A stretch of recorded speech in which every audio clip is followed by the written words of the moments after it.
Those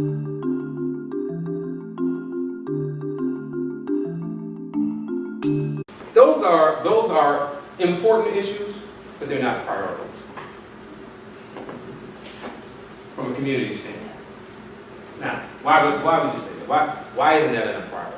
See, if you're scuffling just to put shoes on your kids' feet and you're trying to get some food on your table, you know, whether or not Joe Blow's landfill over there has 600 plastic bottles in it or not, I mean, that's important. We know ultimately that's going to have a thing, but right now, today, I got to feed myself. I got to, you know. So, now you're looking at a population that about 55% of East St. Louis population uses the public transportation.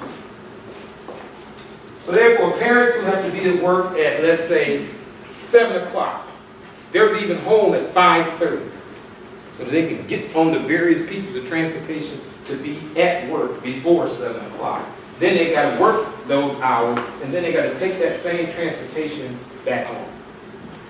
All right. So now, by the time they do all of that, their priorities are not centered around whether or not, man, whatever environmental kind of thing we may be thinking of. Now, quite naturally, if they turn on their water faucet and the water comes out green or something, well, that's an emergency situation, and now, therefore, we have to deal with that.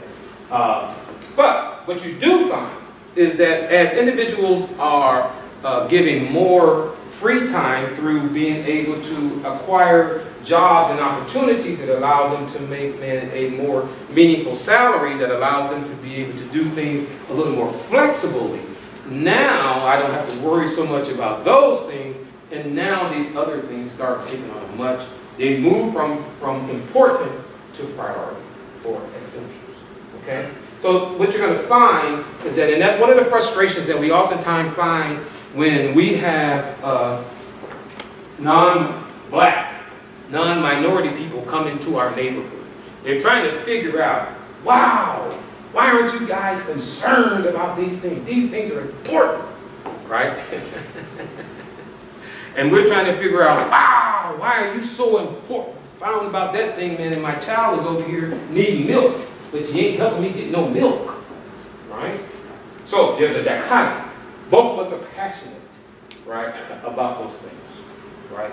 And what's going to join us together is a compassion, right? When we compassionate. But that happens in between people. That doesn't happen in between things. So when you come to East St. Louis, bring your compassion along with your passion. All right? Bring your compassion. And you'll see people will respond to you so much differently.